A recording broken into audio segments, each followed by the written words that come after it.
हम यहाँ क्यों बैठे हैं, मिंबर से आवाज़ क्यों आ रही है, अमर बिल मारूफ व नही अनिल मुनकर क्या है। मदारस चल रहे हैं, सदक़ात दिए जा रहे हैं, खैरात की जा रही है, दुरूसुल हदीस हो रहे हैं, दुरूसुल कुरान हो रहे हैं, क़ाल अल्लाह व क़ाल रसूल के नगमे अलापे जा रहे हैं। मंजिल क्या है?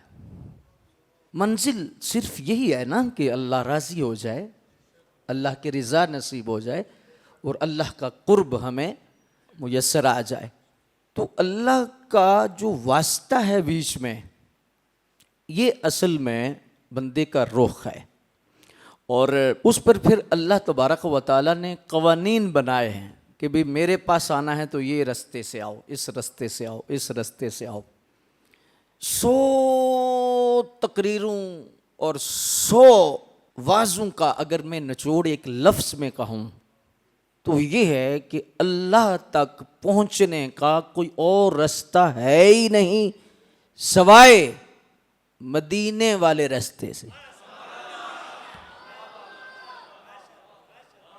मैं युति रसूल फ़क़द अता अल्लाह।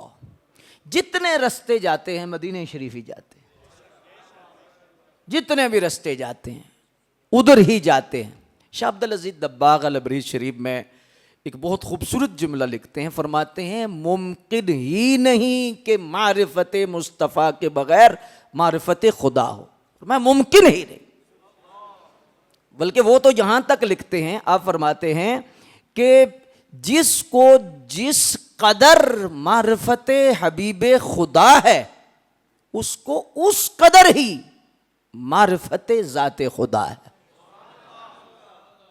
तो रसूलुल्लाह सल्लल्लाहु अलैहि वसल्लम की जो मारिफत है और रसूलुल्लाह सल्लल्लाहु अलैहि वसल्लम का जो कुर्ब है, फिर उसका भी ज़रिया है।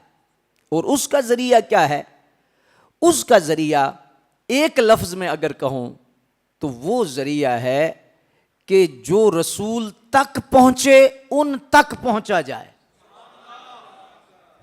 और आला हज़रत रहमतुल्लाह ताला अलैह ने ऐसी वंड की और समझा दिया, बरबा खल्क से औलिया। देखो ना दर्जा, खल्क से कौन है ऊपर, खल्क से औलिया, औलिया से रसूल और रसूलों से आला।